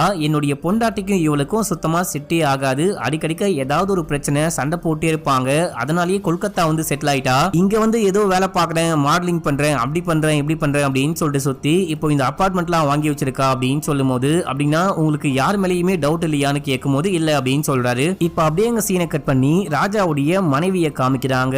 இவங்க கிளம்பி ஆபீஸ்க்கு போனா இந்த நியூஸ் ஒரு லேடி பார்த்துட்டு இங்க பாரு இந்த ஜோவை யாரோ கொலை பண்ணிட்டாங்க போல, என்னாச்சுன்னே தெரியல, இப்பதான் போலீஸ் விசாரிச்சுக்கிட்டு இருக்காங்களாம் அப்படின்னு சொல்லும் போது ஓ இந்த பொண்ணு இறந்து போயிட்டாளா அப்படின்ற மாதிரி இவங்க கேஷுவலா இருக்காங்க. அடுத்து வந்துட்டு நம்ம ஹீரோயினை போலீஸ் ஸ்டேஷன்ல காமிக்கிறாங்க. நம்ம ஹீரோயின் போயிட்டு சீஃபை மீட் பண்ணி அந்த பொண்ணுடைய போனை வந்துட்டு அன்லாக் பண்ணியாச்சு, உள்ளுக்குள்ள செக் பண்ணி பார்க்கும்போது ராஜா அப்படின்னு சொல்லிட்டு ஒரு பையன் கூட சேர்ந்துட்டு அந்த பொண்ணு ஒன்னா இருக்க மாதிரி எக்கச்சக்கமான போட்டோ எடுத்திருக்கா, 3-4 மாசமா அவங்க ரிலேஷன்ஷிப்ல அஃபேர்ல இருந்தாங்க போல, இந்த போட்டோலாம் எடுத்து வச்சுக்கிட்டு அவனுக்கு இந்த போட்டோவை அமுச்சு வச்சு இந்த போட்டோலாம் வெளியே லீக் ஆயிடக்கூடாது அப்படின்னா எனக்கு 20 லட்சம் பணம் வேணும் அப்படின்னு சொல்லிட்டு கேட்டு கொஞ்சம் கொஞ்சமா காசு வாங்கியிருக்கா. இது மட்டும் இல்லாம மொத்த காசும் எனக்கு வேணும், எனக்கு இன்னைக்கே காசை கொண்டு வந்து கொடுக்கல அப்படின்னா இந்த போட்டோவை லீக் பண்றேன் அப்படின்னு சொல்லிட்டு மிரட்டும் போது நான் இன்னைக்கே கொண்டு வந்து கொடுக்குறேன் அப்படின்னு சொல்லிட்டு அவனும் மெசேஜ் போட்டிருக்கான். அந்த பொண்ணுடைய வாட்ஸ்அப் மெசேஜ் எல்லாம் செக் பண்ணி பார்த்து நாங்க இந்த விஷயம்லாம் கண்டுபிடிச்சிருக்கோம் அப்படின்னு சொல்லும் போது அப்படின்னா இந்த ராஜா அப்படின்றவன் தான் கொலைகாரனா, உங்களுக்கு அவன் மேல தான் டவுட்டா அப்படின்னு சொல்லிட்டு கேட்கும் போது அவன் மேல மட்டும் இல்லாம இந்த பொண்ணுக்கு சுமன் அப்படின்னு சொல்லிட்டு ஒரு காதலன் இருக்கான், அவன் கூட கொலை பண்ணிருக்க வாய்ப்பு இருக்கு, ஏன்னா கடைசியா அவனும் வீட்டுக்கு வந்துட்டு போயிருக்கான் அப்படின்னு சொல்லும் போது சரி ஓகே நீங்க போயிட்டு இன்வெஸ்டிகேஷன் பண்ணுங்க, முடிஞ்ச வரைக்கும் இந்த கேஸை சீக்கிரமா முடிக்க ட்ரை பண்ணுங்க, நியூஸ் மீடியாலாம் இந்த கேஸை வச்சுதான் பிரேக்கிங் நியூஸ் போட்டுட்டு இருக்காங்க அப்படின்னு சொல்லும் போது இப்ப அப்படியே அவன் யாரு அப்படின்னு சொல்லிட்டு கண்டுபிடிக்கிறாங்க. இந்த ராஜா வந்துட்டு ஏதோ ஒரு கவர்மெண்ட் ஆபீஸ்ல ஒர்க் பண்ணிட்டு இருக்கான் மக்களே, நேரா அவனுடைய ஆபீஸையே கண்டுபிடிச்சு அவனை போயிட்டு மீட் பண்ணும்போது யாரு என்ன வேணும் அப்படின்னு சொல்லிட்டு கேட்கும்போது இந்த மாதிரி ஜோ அப்படின்ற பொண்ணு இறந்து போயிட்டா, அந்த பொண்ணை யாரோ கொலை பண்ணிட்டாங்க, அந்த கேஸுக்காக உங்களை விசாரிக்க வந்திருக்கோம் அப்படின்னு சொல்லும் போது நான் என் லாயருக்கு கால் பண்றேன் அப்படின்னு சொல்றாரு. நீ லாயருக்கெல்லாம் கால் பண்ண தேவையில்ல, முதல்ல எங்க கூட வா அப்படின்னு சொல்லிட்டு கூட்டிட்டு போறாங்க. லிப்டுக்குள்ள போக பார்க்கும்போது இப்ப அப்படியே ஒரு பிளாஷ்பேக். நேத்து இவன் இருந்து கிளம்பி இருக்கான், போகும்போது பேக்கோட கிளம்புறான். அந்த பொண்ணு தான் கால் பண்றா. கால் பண்ணி பணம்லாம் ரெடியா அப்படின்னு சொல்லிட்டு கேட்கும்போது ரெடி, வீட்டுக்கு கொண்டு வரேன் அப்படின்னு சொல்லும் போது இங்க பாரு 2 லட்சம் 3 லட்சம் அப்படின்னு சொல்லிட்டு கொஞ்சம் கொஞ்சமா கொண்டு வராத, எனக்கு மொத்த காசும் வேணும், மொத்தமா கொண்டு வர மாதிரி இருந்தா கொண்டு வா, இல்ல அப்படின்னா நான் போட்டோவை லீக் பண்ணுவேன் அப்படின்னு சொல்லும் போது எம்மா தாயே பரமேஸ்வரி மகமாயி நான் கொண்டு வரேன் வெயிட் பண்ணு, ஏடா கூடமா எதுவும் பண்ணி வச்சிடாது அப்படின்னு சொல்லிட்டு அப்படியே லிப்டுக்குள்ள போயிருப்பான். நான் 6 மணிக்கு வரேன் அப்படின்னு சொல்லும் போது அந்த பொண்ணு பேசுறா. ஆனா பேசுற விஷயம் வந்துட்டு சரியா கேட்க மாட்டேங்குது, போனை கட் பண்ணிடுறான். அதுக்கப்புறம் கிளம்பி 6 மணிக்கா வீட்டுக்கு போயிருக்கான். வீட்டுக்கு போயிட்டு பார்க்கும்போது கதவு ஓபன்ல இருக்கு. இருந்தாலும் உள்ளுக்குள்ள போகாம கதவை தட்டும் போது யாருமே வந்து கதவையே தடுக்க மாட்டாங்க. அதுக்கப்புறமா கதவை திறந்துட்டு உள்ளுக்குள்ள போயிட்டு பார்க்கும்போது பார்த்தா அந்த பொண்ணு இறந்து கிடக்குறா. இதை பார்த்துட்டு பயப்புள்ள ஷாக் ஆயிட்டு கீழே ஓடும் போது தான் வந்துட்டு அந்த குட்டி பையனுடைய அம்மா எல்லாம் பார்த்திருக்காங்க போல. இந்த விஷயம் தான் ஆச்சு. அந்த பொண்ணுக்கும் எனக்கும் 3 மாசமா ஒரு கனெக்ஷன். இந்த கனெக்ஷன் போது அந்த பொண்ணு போட்டோஸ்லாம் எனக்கே தெரியாம எடுத்து வச்சுக்கிட்டா. தெரிஞ்சும் சில போட்டோ எடுத்தா. இந்த போட்டோலாம் லீக் பண்ணுவேன், எனக்கு காசு வேணும் அப்படின்னு சொல்லிட்டு மிரட்டும் போது நானும் காசை கொடுத்தேன். காசை கொடுக்காமலாம் கிடையாது, நான் எதுக்காக அந்த பொண்ணை கொலை பண்ண போறேன் அப்படின்னு சொல்லிட்டு கேட்கும் போது போய் சொல்லாத, போன் லொகேஷன்லாம் ட்ரேஸ் பண்ணி பார்க்கும்போது நீ கரெக்டா நேத்து நைட்டு அந்த பொண்ணுடைய வீட்டுக்கு வந்துட்டு போயிருக்க. அண்ட் மோட்டிவும் வந்துட்டு அந்த பொண்ணு நான் பிளாக்மெயில் பண்றா அப்படின்னு சொல்லிட்டு கொலை பண்ணேன் அப்படின்னு சொல்லிட்டு யோசிச்சு பார்க்கும்போது கூட எல்லாமே பக்காவா மேட்ச் ஆகுது. ஏன் பொய் சொல்ற அப்படின்னு சொல்லிட்டு கேட்கும்போது மேடம் என் பொண்டாட்டி மேல சத்தியமா சொல்றேன், நான் அந்த பொண்ணை கொலை பண்ணவே கிடையாது அப்படின்னு சொல்றான். இதை எப்படி நான் நம்ப முடியும் அப்படின்னு சொல்லிட்டு கேட்கறாங்க. ஏன்னா நீ போலீஸ்க்கு இன்ஃபார்ம் பண்ணவே கிடையாது, அந்த பொண்ணு இறந்து போயிருக்கா அப்படின்னு சொல்லிட்டு பார்த்துட்டு ஓடி போற, ஏன் போலீஸ்க்கு கால் பண்ணல அப்படின்னு சொல்லிட்டு கேட்கும்போது ஏன்னா எங்க அம்மா ஒரு எம்எல்ஏ அடுத்த எலெக்ஷன்லயும் நிக்கிறாங்க, இப்போ பிரச்சாரம்லாம் பண்ணிட்டு இருக்காங்க, இந்த டைம்ல நானா உங்களுக்கு போன் பண்ணு அப்படின்னா நீங்க வந்து விசாரிப்பீங்க இந்த அஃபேர் அப்படின்னு சொல்லிட்டு எல்லா விஷயமும் வெளியே தெரிய வரும். வெளியே தெரிய வந்தா எங்க அம்மாவுக்கு தான் பெரிய பிரச்சனை, அதனால தான் உங்களுக்கு கால் பண்ணி சொல்லவே இல்லை, என்ன மன்னிச்சுக்கோங்க, ஆனா சத்தியமா நான் கொலையெல்லாம் பண்ணல அப்படின்னு சொல்லும் போது இந்த பொண்ணுக்கும் உனக்கும் எப்படி கனெக்ஷன் அப்படின்னு சொல்லிட்டு கேக்குறாங்க. ஒரு 3-4 மாசத்துக்கு முன்னாடி நானும் என்னுடைய மனைவியும் ஒரு மாலுக்கு போகும்போது அப்போ ஒரு பொண்ணு வந்துட்டு என் மனைவி கிட்ட விளையாடினா, அவ வேற யாரும் கிடையாது இந்த ஜோ தான். என்னுடைய மனைவியும் ஜோவும் ஃப்ரெண்ட்ஸா இருந்திருக்காங்க. அப்படியே அங்க பேசி பழகும் போது எனக்கும் ஒரு ஹாய் சொன்னாங்க. அதுக்கப்புறம் நானும் அந்த பொண்ணு உட்கார்ந்து பேசும்போது உங்க நம்பர் கொடுங்க அப்படின்னு சொல்லிட்டு கேட்க, ஏன் அப்படின்னு சொல்லிட்டு கேட்கும்போது சும்மா தான் எனக்கு பேசணும் அப்படின்னு சொல்லிட்டு தோணுச்சுன்னா உங்களுக்கு கால் பண்ணி பேசுறேன் அப்படின்னு சொல்லிட்டு கேட்கும்போது பொண்ணு நல்லா பாண்டிச்சேரி பால்கோவா மாதிரி செம அழகா இருப்பா. அந்த பொண்ணுடைய அழகுல மயங்கி அந்த பொண்ணுக்கு நான் போன் நம்பர் கொடுத்து அமிச்சேன். அப்போ வந்த வேணதான் எல்லாமே அப்படின்னு சொல்லும் போது இப்ப அப்படியே இங்க 2வது எபிசோடையும் முடிக்கிறாங்க. இப்போ 3வது எபிசோடைய ஸ்டார்டிங் சீன்லயே இந்த ராஜாவும் அந்த ஜியோவும் சேர்ந்துட்டு ரூம்ல போயிட்டு ஒன்னா இருக்க ஆரம்பிக்கிறாங்க. அவங்களுக்குள்ள கனெக்ஷன் வந்துட்டு கொஞ்சம் கொஞ்சமா அதிகமாக ஆரம்பிக்குது. டே பைத்தியம், ஒன்னா இருக்கும் போது யாராவது வீடியோ போட்டோ எல்லாம் எடுத்து வைப்பாங்களா அப்படின்னு சொல்லிட்டு கேட்கும் போது ஆக்சுவலா அந்த பொண்ணு ஆரம்பத்துல ரொம்ப நார்மலா தான் நடந்துட்டா. 2 மாசம் கழிச்சு 3வது மாசம் ஆரம்பிக்கும் போது ஒரு ஹோட்டல்ல ரூம் போட்டோம். அந்த டைம்ல இந்த பொண்ணு எல்லாமே ரெக்கார்ட் பண்ண ஆரம்பிக்கும் போது ஏமா இந்த விஷயம்லாம் ரெக்கார்ட் பண்ற அப்படின்னு சொல்லிட்டு கேட்கும் போது சும்மா ஃபன்னு அப்படின்னு சொன்னா அந்த வீடியோ போட்டோஸ்ல அந்த பொண்ணு இருக்காளே இதை வச்சு என்ன பண்ண போறா அப்படின்னு சொல்லிட்டு நானும் கேஷுவலா விட்டேன். பார்த்தா அந்த பொண்ணு கொஞ்சம் கொஞ்சமா ஆப்ப சீவி மொத்தமா சொருவிட்டா அப்படின்னு சொல்லும் போது சரி ஓகே, உங்ககிட்ட இவ்வளவு பணம் இருக்கு, நீ வந்துட்டு கொஞ்சம் பெரிய பணக்காரன், இந்த விஷயம்லாம் அந்த பொண்ணு கிட்ட சொன்னியா, அதான் பிளாக்மெயில் பண்ணி காசு கேட்கிறாளா அப்படின்னு சொல்லும் போது அதுக்கு ஒரு பிளாஷ்பேக் காமிக்கிறாங்க. இவன் வந்துட்டு ஒரு நாள் அந்த பொண்ணை மீட் பண்ணும்போது ஒரு பெர்ஃப்யூம் கிஃப்டா வாங்கி கொடுக்குறான். அந்த பெர்ஃப்யூமோடைய ரேட்டு மட்டும் 17,000 ரூபாய் அப்படின்னு சொல்லிட்டு போட்டுருக்கு. இதை பார்த்து அந்த பொண்ணு ஸ்டார்டிங்ல பயங்கரமா சர்ப்ரைஸ் ஆகுறா, ஷாக் ஆகுறா. பெர்ஃப்யூமே 17,000 ரூபாய்க்கு வாங்கி கொடுக்குறான் அப்படின்னா இவங்க கிட்ட எவ்வளவு பணம் இருக்கணும் அப்படின்னு சொல்லிட்டு அடுத்த வாட்டி மீட் பண்ணும்போது எனக்கு ஒரு 20 லட்சம் ரூபாய் வேணும் அப்படின்னு சொல்லிட்டு கேஷுவலா கேக்குறா.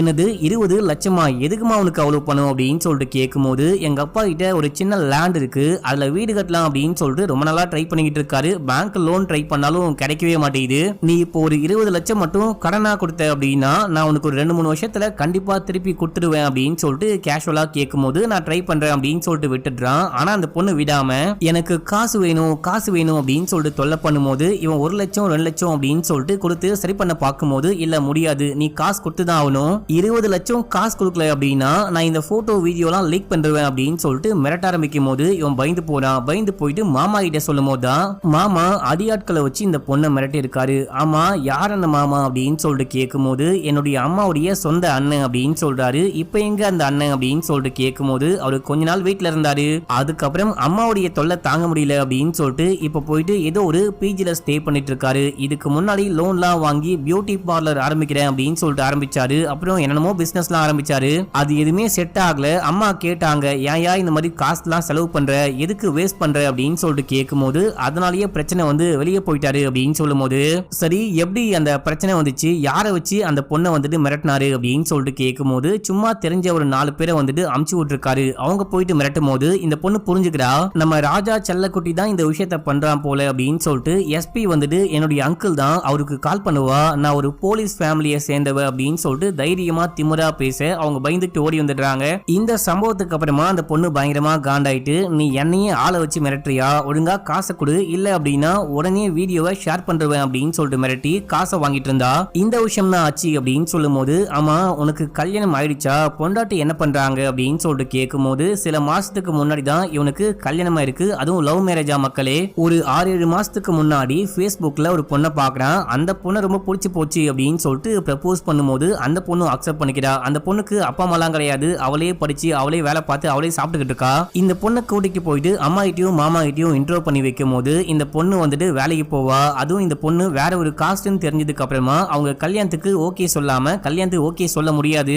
நான் 1000 பொண்ணுங்களை பாக்குறேன், இவன் என்னடானா ஏதோ ஒரு பொண்ணு அதுவும் அனாதை பொண்ணா கூட்டிட்டு வரான், அந்த பொண்ணு வேலைக்கு போவேன் அப்படின்னு சொல்றா. அது மட்டும் இல்லாம வேற ஜாதிக்காரியா வேற இருக்கா அப்படின்னு சொல்லிட்டு இந்த மாமா கிட்ட புலம்பிட்டு இருக்கும் போது அக்கா இங்க பாருங்க, வாழ்க்கை முழுக்க உங்க பையன் உங்க கட்டுப்பாடுல இருக்கணும் அப்படின்னு சொல்லிட்டு நினைச்சீங்கன்னா அது கண்டிப்பா செட் ஆகாது அப்படின்னு சொல்லும் போது டேய் நீ என்னுடைய சாப்பாட்டையே சாப்பிட்டுட்டு என் பிள்ளைக்கு சப்போர்ட்டா பண்ற அப்படின்னு சொல்லிட்டு அவங்க ஒரு பக்கம் இந்த தம்பியை திட்டிக்கிட்டு இருக்காங்க. இப்ப அப்படியே எங்க சீன் கட் ஆகுது ரியல் டைம்ல. அப்படின்னா அந்த பொண்ணு தேடி வந்து உன்னை பிளாக்மெயில் பண்ணல, நீயா போயிட்டு தலையை கொடுத்து இன்னாமா வெட்டிக்கோ வெட்டிக்கோ அப்படின்னு சொல்லியிருக்க, அதான் மொத்தமா மாட்டிக்கிட்டே அப்படின்னு சொல்லும் போது இப்போ நான் வேற என்ன மேடம் பண்ண முடியும் அப்படின்னு சொல்லிட்டு புலம்பிட்டு இருக்கான். இதே டைம்ல இவன் வேற ஏதோ ஒரு விஷயம் யோசிச்சு பாக்குறான். நமக்கு அதை வந்துட்டு பிளாஷ்பேக்கா காமிக்கிறாங்க. சின்ன வயசுல இந்த பையனும் அம்மாவும் தூங்கிட்டே இருக்கும் போது அப்பா வந்து கதவை தட்டுறாரு, பையன் தூங்கிட்டு இருக்கான், இப்போ ஏஞ்சி வர முடியாது அப்படின்னு சொல்லும் போது அதான் தூங்கிட்டான்ல நீ என் கூட வந்தாகணும் அப்படின்னு சொல்லிட்டு கூட்டிட்டு போயிட்டு அம்மாவை டார்ச்சர் பண்ணி ஃபோர்ஸ் பண்ணி அந்த பொண்ணு கூட ஒன்னா இருக்கான் அப்படின்னு சொல்லிட்டு காமிக்கிறாங்க.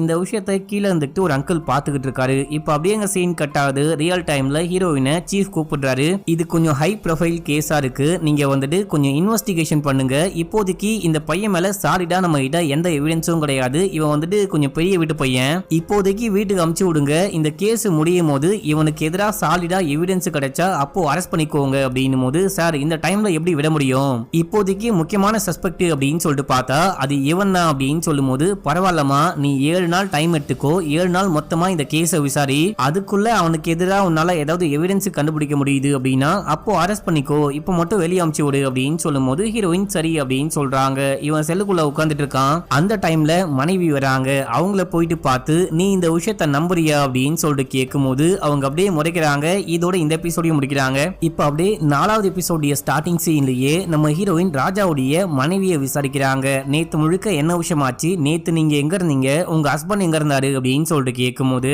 நேத்து ஒரு நார்மல் டே தான், எனக்கு கொஞ்சம் உடம்பு சரியில்லை அப்படின்னு சொல்லிட்டு நான் வேலைக்கெல்லாம் போகாம லீவ் போட்டேன், ஆனா ஒரு 4 மணிக்கு ஷாப்பிங் போலாம் அப்படின்னு சொல்லிட்டு வெளியே போயிட்டு ஒரு 6 மணிக்கு வந்தேன், 6 மணிக்கு மேல் தான் என் ஹஸ்பண்டே வந்தாரு, கொஞ்சம் பதட்டமா வந்தாரு அப்படின்னு சொல்லும் போது நேத்து ஏன் நீ வேலைக்கு போல அப்படின்னு சொல்லிட்டு கேட்கும் போது நான் வந்துட்டு பிரெக்னன்சி டெஸ்ட் பண்ணி பார்க்கும்போது பிரெக்னெண்டா இருக்கேன் அப்படின்னு சொல்லிட்டு வந்துச்சு, அதான் நான் ரொம்ப ஷாக் ஆயிட்டேன், வாழ்க்கையில நானும் அவரும் டைவர்ஸ் பண்ணிக்கலாம், பெருசா செட்டே ஆக மாட்டேங்குது, பிரிஞ்சிடலாம் அப்படின்னு சொல்லிட்டு டைவர்ஸ்க்கு அப்ளை பண்ணலாம் அப்படின்னு சொல்லிட்டு பார்க்கும்போது நான் பிரெக்னெண்டா இருக்கேன் அப்படின்னு சொல்லிட்டு வந்துச்சு, அதான் ஹாஸ்பிட்டலுக்கு போயிட்டு டாக்டர் மீட் பண்ணிட்டு வந்தேன், அதனால தான் அப்செட்ல வேலைக்கு கூட போவே இல்லை அப்படின்னு சொல்லும் போது சரி ஓகே உன் புருஷன் வந்தானே அப்போ என்ன பேசினா அப்படின்னு சொல்லிட்டு கேட்கும் போது அவரு என்கிட்ட பெருசா எதுவுமே பேச மாட்டாரு, வழக்கமா வருவாரு, அவருடைய ரூமுக்கு போயிடுவாரு, ஆனா நேத்து கொஞ்சம் டென்ஷனா வந்தாரு, வந்தவரு ஒரு பேக கொண்டு வந்தாரு, பேக் முழுக்க பணமா இருந்துச்சு, அதை கொண்டு வந்து அடுக்கி வைக்கும் போது நான் டீ குடுக்கலாம் அப்படின்னு சொல்லிட்டு போனேன், அப்பதான் பணத்தை பார்த்தேன், என்னங்க இவ்வளவு பணம் கொண்டு வந்திருக்கீங்க, இவ்வளவு நாள் இல்லாம புதுசா பணம் கொண்டு வந்திருக்கீங்க அப்படின்னு சொல்லிட்டு கேட்கும் போது ஏன் பணம்லாம் கொண்டு வரக்கூடாதா, இது கொஞ்சம் ஆபீஸ் ஒர்க்கா கொண்டு போனேன் அதான் கொண்டு வந்தேன் அப்படின்னும் போது இல்லங்க இவ்வளவு நாளா கொண்டு வரல இல்லையா, இப்போ கொண்டு வந்தீங்களேன்னு தான் கேட்டேன் அப்படின்னு சொல்ல, இங்க பாரு உனக்கு தான் நம்ம குடும்பத்தை பத்தி பெருசா எந்த அக்கறையும் கிடையாது, நீ பாருன்னு இஷ்டத்துக்கு கிடக்கிற, நான் அந்த மாதிரியா, நான் நம்ம ஃபேமிலிக்காக சேர்த்து வைக்கிறேன் அப்படின்னு சொல்லி சண்டை போட்டிருக்கான். அதுக்கப்புறம் இவங்க அவங்க ரூமுக்கு போயிட்டு படுத்து தூங்கிட்டு இருக்காங்க. இந்த விஷயம் தான் ஆச்சு அப்படின்னு சொல்லும் போது உங்களுக்கும் உங்க ஹஸ்பண்டுக்கும் ஏன் செட் ஆக மாட்டேங்குது அப்படின்னு சொல்லிட்டு கேட்கும் போது இவங்களுக்கு ரொமான்ஸே பெருசா வராது போல, இதை தாண்டி ஆண்களையே பெருசா பிடிக்காது, ஆண்கள் கிட்டயே போக மாட்டாங்களாம், சோ அதனாலேயே என் புருஷனுக்கு என்ன பிடிக்கல அப்படின்னு சொல்றாங்க. ஏன் உனக்கு உன் புருஷன் கூட ஒன்னா இருக்க பிடிக்க மாட்டேங்குது, அப்புறம் நீ எப்படி கன்சீவ் ஆன அப்படின்னு சொல்லிட்டு கேட்கும் போது சின்ன வயசுல வந்துட்டு அப்பா அம்மாவை போட்டு செமையா டார்ச்சர் பண்ணிருக்காங்க, சொல்லியிருக்காரு. இவங்க சின்ன பொண்ணா இருக்கும் போதே அப்பாவை இவங்களுக்கு சுத்தமா பிடிக்கவே பிடிக்காது. அதுக்கப்புறம் ஆண்களை பார்த்தாலே பிடிக்காம வெறுத்து போயிட்டு இருக்காங்க. அதனாலேயே வந்துட்டு பாத்தீங்கன்னா இவங்களுக்கு ரொமான்ஸ் ஆண்கள் அப்படின்னாலே வெறுப்பான். ஏதோ திடீர்னு அவனை பார்த்து லவ் பண்ணிருக்காங்க. அதுக்கப்புறம் கல்யாணம் பண்ணிட்டு இருக்காங்க. ஆக்சுவலா இந்த ராஜாவுடைய தாத்தா வந்துட்டு ஒரு பெரிய ஆக்டரா இருந்திருக்காரு. அந்த ஆக்டருடைய பேரன் அப்படின்னு சொல்லிட்டு பேச ஆரம்பிச்சு அதுக்கப்புறம் ராஜாவுடைய அம்மாவுடைய பேச்சையும் கேட்காம அவங்களை எதிர்த்து இந்த கல்யாணத்தையே பண்ணி முடிச்சிருக்காங்க மக்களே. அண்ட் இந்த பிரெக்னன்சியை பத்தி கேட்டீங்க இல்லையா, ஒரு நாள் அவரு குடிச்சிட்டு வந்தாரு. நான் வார்ன அமைதியா உட்கார்ந்துட்டு இருந்தேன். வந்தவரு அப்படியே ரொமான்ஸ் பண்ண ஆரம்பிச்சாரு. அப்படி உருவான குழந்தை தான் இது அப்படின்னு சொல்றாங்க.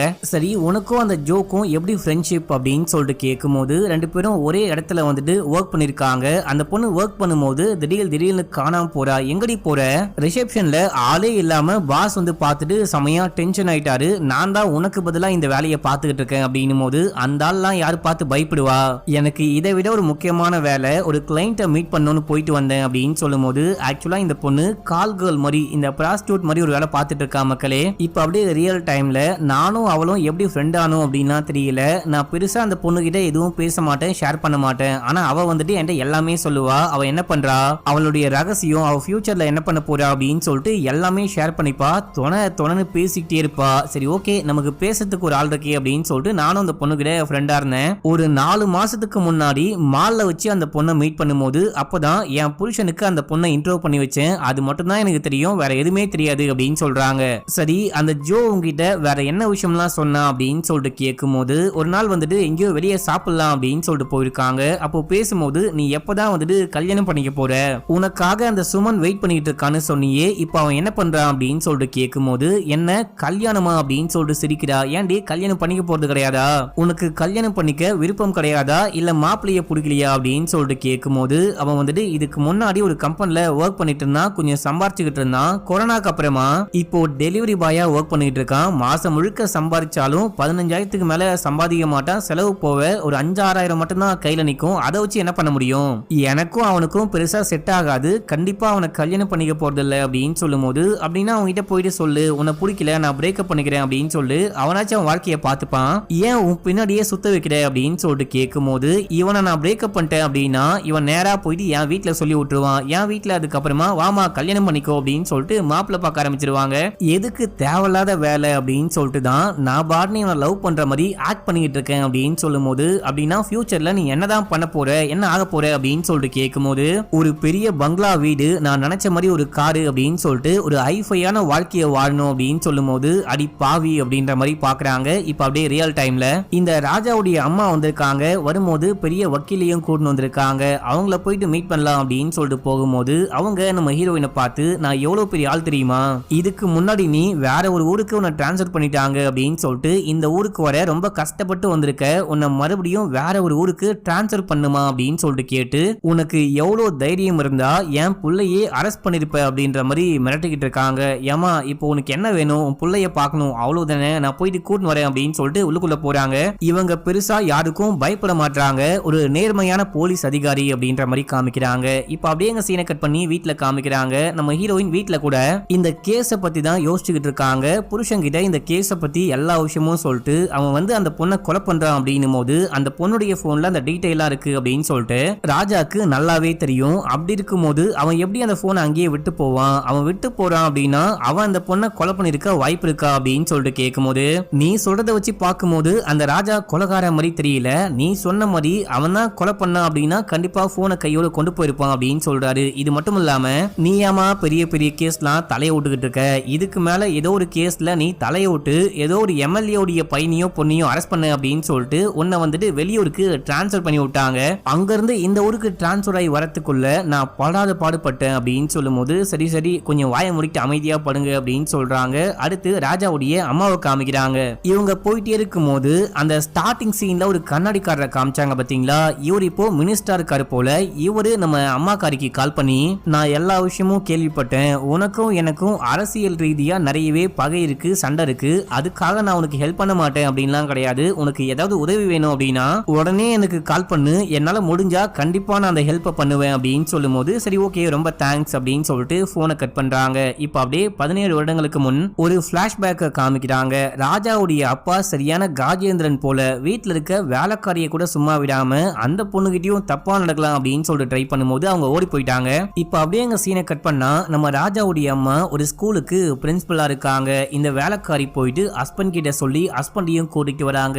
ஏமா உங்களை நம்பி என் பொண்டாட்டிய உங்க வீட்டுக்கு வேலைக்கு அமிச்சா உங்க புருஷன் என் பொண்டாட்டி மேலேயே கை வச்சிட்டாரு. நான் போலீஸ்க்கு போலாம் அப்படின்னு தான் பார்த்தேன். அதுக்கு முன்னாடி உங்ககிட்ட சொல்லலாம் அப்படின்னு சொல்லிட்டு வந்திருக்கேன். இந்த மாதிரிலாம் பண்றது ரொம்ப தப்பு அப்படின்னு சொல்லும் போது அப்போ அங்க அந்த கண்ணாடிக்காரர் இருக்காரு. இவர் அப்பயும் அரசியல்வாதி தான் போல. இல்லப்பா இந்த விஷயத்த பெருசு பண்ணாத, நீ வெளியே போயிட்டு உட்காரு, இந்த விஷயத்த நான் பேசி சரி பண்றேன் அப்படின்னு சொல்லும் போது இவங்க வெளியே போறாங்க.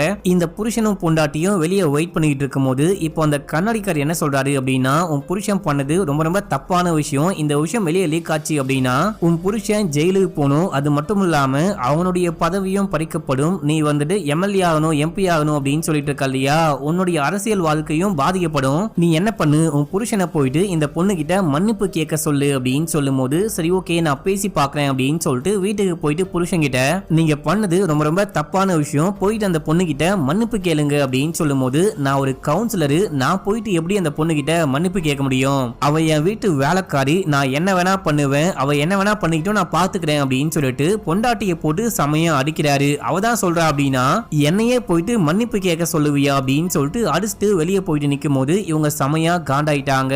இவன் நம்மள டார்ச்சர் பண்றது பத்தாது அப்படின்னு சொல்லிட்டு வீட்டு வேலைக்காரி, அதுக்கப்புறம் பக்கத்து வீட்டு ஆண்டி அப்படின்னு சொல்லிட்டு யாரையும் சும்மா விடாம நாசம் பண்ணிட்டு இருக்கான். இவன் கதையை இன்னைக்கே முடிக்கிறோம் அப்படின்னு சொல்லிட்டு அவன் போயிட்டு பால்கனில நிக்கும் போது புருஷனை கூட பார்க்காம பிடிச்சி தள்ளி விடுறாங்க. அவன் கீழே விழுந்து இறந்து போயிட்டான். இதை இந்த வீட்டுல வேலை பார்க்குற வேலைக்காரு பார்த்துட்டாரு. எம்மா என்னம்மா இப்படி பண்ணிட்டீங்க, ஐயாவை நீங்களே கொலை பண்ணிட்டீங்களேம்மா அப்படின்னு சொல்லும் போது இங்க பாரு இப்ப போலீஸ் வருவாங்க, வந்து கேட்டாங்க அப்படின்னா ஐயா குடிபோதையில தவறி கீழே விழுந்துட்டாருன்னு சொல்லு, அதை தாண்டி ஏதாவது வாயை திறந்த உன்ன நான் என்ன பண்ணுவனே தெரியாது அப்படின்னு சொல்லிட்டு மிரட்டுறாங்க. இதோட இந்த எபிசோடியை முடிக்கிறாங்க. இப்ப அப்படியே 5வது எபிசோடிய ஸ்டார்டிங் சீன்லயே போலீஸ் வந்துட்டு ஸ்பாட்டுக்கு வந்துட்டாங்க. விசாரிக்கும் போது அந்த வேலைக்காரர் என்ன சொல்றாரு அப்படின்னா, நான் கீழே உட்காந்து ஏதோ ஒர்க் பண்ணிட்டு இருந்தேன், அந்த டைம்ல ஏதோ டமால்னு சவுண்ட் கேட்டுச்சு அப்படின்னு சொல்லிட்டு திரும்பி பார்க்கும்போது ஐயா குடிச்சிட்டே வந்து மேல இருந்து கீழே விழுந்துட்டாரு போல. ஐயாவை பார்த்து நான் ஷாக் ஆக அந்த டைம்ல சவுண்ட் கேட்டு மேடமும் வெளியே வந்தாங்க. வெளியே வந்து ஐயா விழுந்து கிடக்கிற விஷயத்த பார்த்துட்டு ஐயோ என் ஹஸ்பண்ட் என்னாச்சு என்னாச்சு அப்படின்னு சொல்லிட்டு கேட்டு செமையா கத்துனாங்க.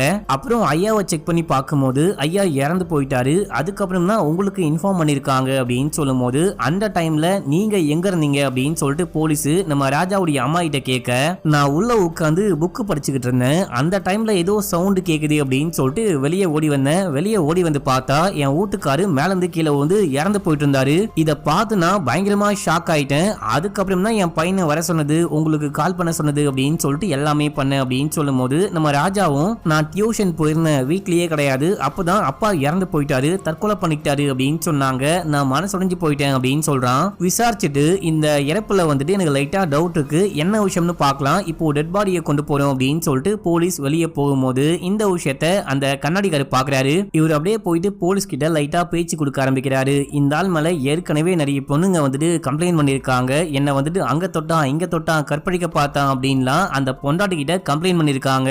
இந்த ஆளு கவுன்சிலரு அப்படின்னா பெருசா யாருமே போலீஸ் ஸ்டேஷன் வரைக்கும் வராம இருந்தாங்க. இப்போ இந்த ஆளு இறந்து போயிட்டான் அப்படின்னா கண்டிப்பா போலீஸ் ஸ்டேஷனுக்கு எக்கச்சக்கமான கேஸ் வரப்போகுது அப்படின்னு சொல்றாரு. அது மட்டும் இல்லாம இந்த போலீஸ விலைக்கு வாங்க முடியுமா, இந்த கேஸை எப்படியாச்சும் முடிக்க முடியுமா அப்படின்னு சொல்லிட்டு ட்ரை பண்ணும்போது அந்த போலீஸ் கொஞ்சம் ஸ்ட்ரிக்டா இருக்காரு. அந்த ராஜாவுடைய அப்பா கீழே விழுந்து இறந்து போயிருக்காரு பாத்தீங்களா, அவர் தற்கொலை பண்ணிக்க தான் மேல இருந்து குதிச்சாரு அப்படின்னா குதிக்கும் போது எதுக்காக சரக்கு டம்ளரோட குதிச்சாரு, இதுக்கு வாய்ப்பே கிடையாது, சம்திங் ராங்னு யோசிக்கிறாரு. இப்ப அப்படியே எங்க சீனை கட் பண்ணி ரியல் டைம்ல காமிக்கிறாங்க. போஸ்ட் மார்ட்டம்லாம் முடிஞ்சதுக்கு அப்புறமா என்ன விஷயம் ஆச்சு அப்படின்னு சொல்லிட்டு ஹீரோயின் கேட்கும் போது இந்த பொண்ணை வந்துட்டு ஒயர் மாதிரி இல்ல கயிறு மாதிரி ஏதோ ஒரு விஷயத்த கழுத்துல போட்டு இறுக்கி கொலை பண்ணிருக்காங்க. இந்த பொண்ணு இறந்து போன டைம்னு பார்க்கும்போது 4 மணிக்கு மேல 7 மணிக்குள்ள இறந்து போயிருக்க நிறையவே வாய்ப்பு இருக்கு அப்படின்னு சொல்றாங்க.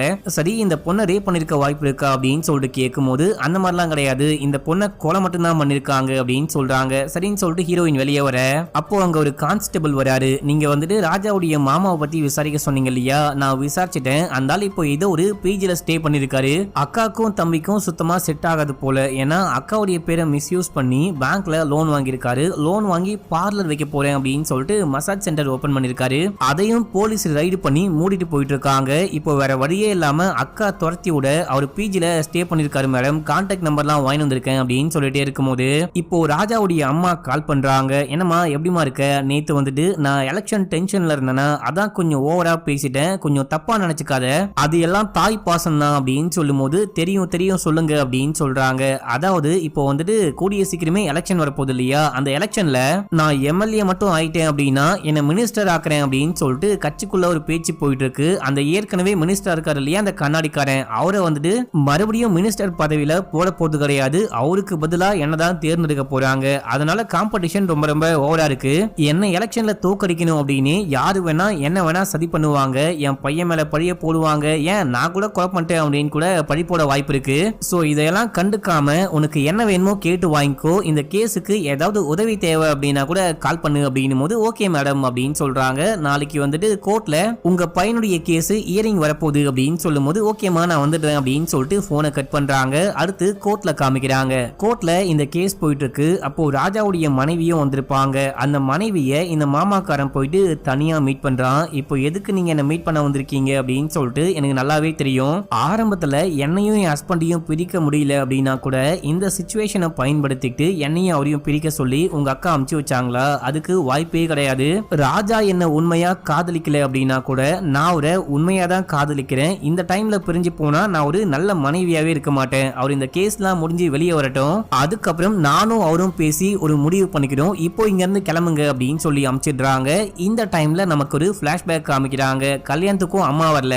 கல்யாணம் முடிஞ்சு ராஜாவும் ராஜாவுடைய மனைவியும் தனியா ஒரு பிளாட்டுக்கு போறாங்க. அப்போ மாமா தான் வராரு. நீ கவலைப்படாத மாப்பிள்ள, எல்லாமே நான் பாத்துக்கிறேன், அவ வர வாய்ப்பே கிடையாது, உங்க அம்மா கொஞ்சம் திமிரு பிடிச்சவ அப்படின்னு சொல்லிட்டு பேசிக்கிட்டே இருக்கும்போது அந்த டைம்ல யாரோ கதவு தட்டுறாங்க. யாருன்னு போயிட்டு பார்த்தா ராஜாவுடைய அம்மா தான் வந்திருக்காங்க. அம்மா நீங்களா அப்படின்னு சொல்லிட்டு வாய போலக்க, ஆமாண்டா நான் தான் அப்படின்னு சொல்லிட்டு உள்ளுக்குள்ள போயிட்டு மருமகளை பார்த்து மருமகளுக்கு ஒரு gift கொடுக்குறாங்க. அந்த மருமகளும் காலில் விழுந்து ஆசீர்வாதம் வாங்கும்போது ராஜா போறாரு. என்னமா மனசு மாறிட்டீங்களா அப்படின்னு சொல்லிட்டு கேட்கும்போது, உன்னுடைய மாமா சொல்ற அளவுக்கு நான் ஒன்னும் கெட்டவ கிடையாது, எனக்கும் நல்ல குணங்கள்லாம் இருக்கு, பையனுக்கு கல்யாணம் ஆகி வராம இருக்க முடியுமா, இப்போ நான் கிளம்புறேன் அப்படின்னு சொல்லிட்டு அங்கிருந்து கிளம்பி இருக்காங்க. இப்போ அப்படியே பிளாஷ்பேக் முடியுது. ரியல் டைம்ல ஒரு போலீஸ் டீம் ராஜாவுடைய வீட்டுக்கு போயிட்டு ராஜா சொன்னதெல்லாம் உண்மையா அப்படின்னு சொல்லிட்டு செக் பண்ண, வீட்டுல பணம் இருக்கா அப்படின்னு சொல்லிட்டு பார்த்து கவுண்ட் பண்றாங்க. பணம் இருக்கு. கவுண்ட் பண்ணி பார்க்கும்போது 20 லட்சம் இருக்கு. இந்த விஷயத்த கான்ஸ்டபிள் ஹீரோயினுக்கு கால் பண்ணி சொல்றான். சரி ஓகே, மொத்த பணத்தையும் சீஸ் பண்ணுங்க, எல்லா பணத்தையும் ஸ்டேஷன் கொண்டு வாங்க அப்படின்னு சொல்லிட்டு போனை கட் பண்ண. இப்போ ராஜாவுடைய மனைவி வராங்க.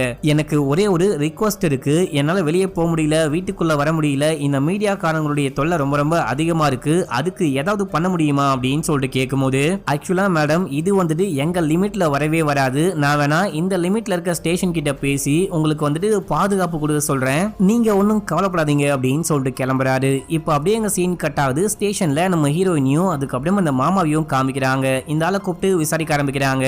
உங்களை உங்க அக்கா எதுக்காக வீட்டை விட்டு துரத்துனாங்க அப்படின்னு சொல்லிட்டு கேட்கும்போது அதுக்கு ஒரு பிளாஷ்பேக். மக்களே, இந்த ஆளு மசாஜ் சென்டர் ஆரம்பிக்க கடன் வாங்கினாரு பாத்தீங்களா, அந்த கடனை கட்டவே முடியல. இவங்க இவருக்கு கால் பண்ணி பார்த்திருக்காங்க.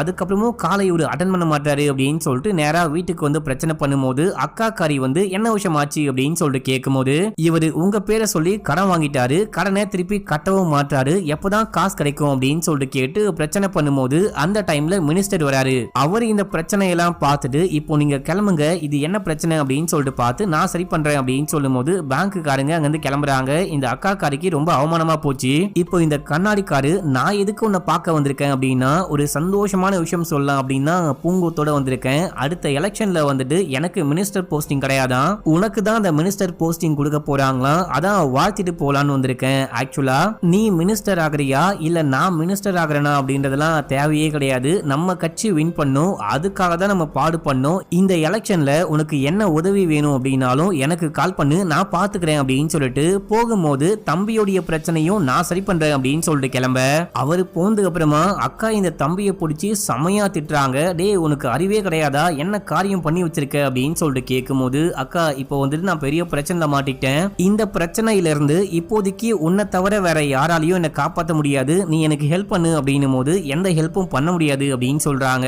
இப்போதான் உன்னை பார்க்க அமைச்சர்லாம் வந்தாரு, அவர்கிட்ட சொல்லி ஹெல்ப் பண்ணு அப்படின்னும் போது அந்த ஆள் பூங்கொத்தோட என்ன வாழ்த்த வந்தான் நினைச்சுக்கிட்டு இருக்கியா, கண்டிப்பா கிடையாது, இந்த எலெக்ஷன்ல அந்த ஆளால மினிஸ்டர் ஆக முடியாது அப்படின்னு சொல்லிட்டு மினிஸ்டர் ஆக போற என்ன வந்துட்டு செலக்ட் பண்ணிருக்காங்க இல்லையா, என்ன வளைச்சு போட்டுட்டா அந்த ஆள் சொல்றது எல்லாத்தையும் நான் கேட்பேன் அப்படின்னா என்ன வளைச்சு போட வந்தாரு அந்த ஆளு. அப்பன்னா நான் சுப்பனுக்கு சுப்பன்டா அப்படின்னு சொல்லிட்டு இந்த ஆளை வந்துட்டு வீட்டை விட்டு வெளியே அமிச்சிடுறாங்க. தம்பியை வீட்டுல இருக்க கூடாது அப்படின்னு சொல்லிட்டு துரத்தி விட்டுறாங்க. இந்த விஷயம் தான் ஆச்சு அப்படின்னு சொல்றாரு. சரி ஓகே, உனக்கு வந்துட்டு அந்த ஜோ பொண்ணு தெரியுமா அப்படின்னு சொல்லிட்டு கேட்கும்போது கேட்கும்போது எனக்கு பர்சனலா அந்த பொண்ணை தெரியவே தெரியாது, இந்த மாதிரி அக்கா பையன் சொன்னா ஒரு பிரச்சனைல மாட்டிக்கிட்டேன்னு சொன்னானே அப்படின்னு சொல்லிட்டு ஹெல்ப் பண்ண அந்த பொண்ணை போயிட்டு மிரட்டினேன், மத்தபடி நான் ஒண்ணுமே பண்ணவே இல்லை அப்படின்னு சொல்றாரு. இப்ப அப்படியே அங்க சீனை கட் பண்ணி அந்த கான்ஸ்டபிளை காமிக்கிறாங்க. ராஜாவுடைய மனைவி சொன்னது உண்மையா அப்படின்னு சொல்லிட்டு பார்க்க மாலுக்கு போயிட்டு கேமரா ஃபுட்டேஜை செக் பண்ணி பார்க்கும்போது 4:05க்கு இவங்க வந்துட்டு மாலுக்குள்ள வராங்க, 5:50க்கு 5:40 அந்த டைம்ல தான் வெளியே வராங்க அப்படின்ற விஷயம் ரெக்கார்டா இருக்கு. சோ இந்த பொண்ணு சொன்னது எல்லாமே உண்மைதான் மேடம் அப்படின்னு சொல்லிட்டு கால் பண்ணி சொல்றாரு. அடுத்து நம்ம ராஜாவை ஹீரோயின் கூப்பிட்டு விசாரிக்க ஆரம்பிக்கிறாங்க. நான் சும்மா கியூரியஸா கேக்குறேன், நீ இந்த கவர்மெண்ட் வேலையில தோராயமா எவ்வளவு சம்பாதிப்ப அப்படின்னு சொல்லிட்டு கேட்கும்போது நல்லாவே சம்பாதிப்பேன் அப்படின்னு சொல்றான். இல்லீகலாவா அப்படின்னு சொல்லிட்டு கேட்கும்போது லீகலாவும் நிறைய வரும், இல்லீகலாவும் சில கமிஷன்ஸ்லாம் கையில கிடைக்கும், அது மட்டும் இல்லாம நான் கோல்டு பார்ல அங்க இங்கன்னு சொல்லிட்டு இன்வெஸ்ட்மெண்ட் பண்ணியும் நிறைய சம்பாதிக்கிறேன், சோ அதான் நான் கொஞ்சம் நல்ல வாழ்க்கையை வாழ்ந்துகிட்டு இருக்கேன் அப்படின்னு சொல்லும்போது அப்ப எப்படிப்பா நீ வந்துட்டு இப்போ இருக்க வேலையில அவ்வளவு சீக்கிரமா ப்ரமோஷன்லாம் வாங்கிட்டு மேல போன, இவ்வளவு சின்ன வயசுலயே உனக்கு எப்படி ப்ரமோஷன் கிடைச்சது அப்படின்னு சொல்லிட்டு கேட்கும்போது இவன் ஒர்க் பண்றான் பாத்தீங்களா, அதுல மேலதிகாரி அப்படின்னு சொல்லிட்டு ஒரு ஆள் இருக்காரு. எப்பெல்லாம் எந்த ப்ராஜெக்ட்ல எல்லாம் கமிஷன் கிடைக்குதோ எல்லா கமிஷனையும் அந்த ஆளுக்கே கொடுக்கணும் அப்படின்னு சொல்லிட்டு முக்காவாசி பணத்தை எடுத்து வச்சிருவாராம். அந்த ஆளுக்கு கமிஷன் கொடுத்து அதாவது எக்ஸாம்பிளுக்கு இப்போ அந்த வருஷம் முழுக்க 10 ப்ராஜெக்ட் முடிக்கிறான், 10 லட்சம் கிடைக்குது அப்படின்னா மொத்த பணத்தையும் தூக்கிட்டு போயிட்டு அந்த சீஃப் கிட்ட கொடுத்து அடுத்தது ஏதாவது ப்ரமோஷன் வந்தா என்ன ரெக்கமெண்ட் பண்ணுங்க அப்படின்னு சொல்லிட்டு காசை கொடுத்துட்டு வருவானா. அதே போலதான் இந்த அளவுக்கு வந்துட்டு ப்ரமோஷன் வாங்கி மேல வந்திருக்கான். ஆனா திடீர்னு ஒரு நாள் இந்த வாட்டி உனக்கு ப்ரமோஷன் கிடையாது, வேற ஒருத்தன் வந்துட்டு ப்ரமோஷனுக்கு அப்ளை பண்ணிருக்கான், அவன் நிறையவே காசு கொடுத்திருக்கான் அப்படின்னு சொல்லும் போது அவனை விட என்னால நிறையவே காசு கொடுக்க முடியும், எனக்கு ஒரு நாள் மட்டும் டைம் கொடுங்க, நான் காசை ரெடி பண்ணி கொண்டு வரேன் அப்படின்னு சொல்லிட்டு இவனும் பெட்டி முழுக்க பணத்தை கொண்டு போய் கொடுக்கும் போது அந்த ஆளு அதை ஓபன் பண்ணி கவுண்ட் பண்ண ட்ரை பண்றாரு. ஓபன் பண்ண உடனே காத்துல காசெல்லாம் பறக்க ஆரம்பிக்குது, ரெண்டு பேரும் சேர்ந்துட்டு அந்த காசை பொறுக்குறாங்க அப்படின்னு சொல்லிட்டு காமிக்கிறாங்க. இப்ப அப்படியே எங்க சீனை கட் பண்ணி ரியல் டைம்ல காமிக்கிறாங்க. நம்ம ஜோ வந்துட்டு கால் கேர்லா ஒர்க் பண்ணாங்க பாத்தீங்களா, அங்க போயிட்டு ஒரு ஆன்டி அதுக்கப்புறம் கூட ஒர்க் பண்ணவங்களெல்லாம் மீட் பண்ணி இந்த பொண்ணை பத்தி விசாரிக்கிறாங்க. அவங்க என்ன சொன்னாங்க அப்படின்னா காமிக்கல, டக்குன்னு அந்த சீனை காமிச்சு முடிக்கிறாங்க. இப்ப அப்படியே இந்த போலீஸ் இங்க இருந்து கிளம்பி போயிட்டு ராஜு அப்படின்னு சொல்லிட்டு ஒருத்தரை மீட் பண்றாரு. என்னையா எப்படி இருக்க, இப்போ என்ன வேலை பார்த்துட்டு இருக்க அப்படின்னு சொல்லிட்டு கேட்கும்போது செகண்ட் ஹேண்ட் மொபைல்லாம் வாங்கி அதை சேல் பண்ணிட்டு இருக்கேன், இவன் என்னுடைய பார்ட்னர் அப்படின்னு சொல்லிட்டு இன்ட்ரோ பண்ணி வைக்கிறான். சரி உனக்கு அந்த பழைய கேஸ் ஞாபகம் இருக்கா அப்படின்னு சொல்லிட்டு கேட்கும்போது அதாவது கொஞ்ச நாளைக்கு இல்ல கொஞ்சம் வருஷங்களுக்கு முன்னாடி இந்த ஜோ இருக்கா பாத்தீங்களா, இவ வந்துட்டு யாரையோ பிளாக்மெயில் பண்ணி அது போலீஸ் கேஸா மாறி இருக்கு. அப்போ அந்த ஜோ பிளாக்மெயில் பண்ணது வேற யாரையும் கிடையாது, இந்த ராஜுவை தான். ஏன் சார் அந்த பொண்ணை பத்தி கேக்குறீங்க, அதெல்லாம் என் வாழ்க்கையிலேயே மறக்க முடியாத காலங்கள், போலீஸ் ஸ்டேஷனு கோர்ட்டு அங்க இங்கன்னு அலைஞ்சு என் வாழ்க்கையே பாழா போச்சு. இப்போ நான் இங்க இந்த பிசினஸ் பண்ணிட்டு இருக்கேன். கடைசியா கூட டிவி நியூஸ்ல பார்க்கும்போது அந்த பொண்ணு இறந்து போயிட்டா, யாரோ கொலை பண்ணிட்டாங்க அப்படின்ற மாதிரி பார்த்தேன், மத்தபடி எனக்கு வேற ஒண்ணுமே தெரியாது அப்படின்னு சொல்லும் போது நல்லா யோசிச்சு சொல்லு, அந்த பொண்ணை வந்துட்டு வேற யாராவது கொலை பண்ண வாய்ப்பு இருக்கா, வேற யாருக்காச்சும் அந்த பொண்ணை கொலை பண்ண மோட்டிவ் இருக்கா அப்படின்னு சொல்லிட்டு கேட்கும்போது எனக்கு தெரியல, மேபி எனக்கு ஞாபகம் வந்தா கண்டிப்பா உங்களுக்கு கால் பண்ணி சொல்றேன் அப்படின்னு சொல்லும் போது இவர் அப்படியே இங்க இருந்து கிளம்புறாரு. இவர் போனதுக்கு அப்புறமா இந்த ராஜு யாருக்கோ கால் பண்ணி போலீஸ்காரன் என்ன தேடி இங்கேயே வந்துட்டான், என்ன போலீஸ் தேடி வரும் அப்படின்னு சொல்லிட்டு நான் நினைச்சு கூட பார்க்கல, மேபி போலீஸ் கிட்ட நான் மாட்டிக்கிட்டேன் அப்படின்னா நான் என்ன பண்ணுவனே தெரியாது, நான் உங்களை மாட்டி விட்டுருவேன், அண்ட் இப்போ எனக்கு கொஞ்சம் அதிகமா பணம் வேணும் அப்படின்னு சொல்லிட்டு கேட்டு யாரையோ மிரட்டிக்கிட்டு இருக்கான், யார்ட்டையோ பேசிக்கிட்டு இருக்கான் அப்படின்னு சொல்லிட்டு காமிச்சு இந்த எபிசோடையும் முடிக்கிறாங்க.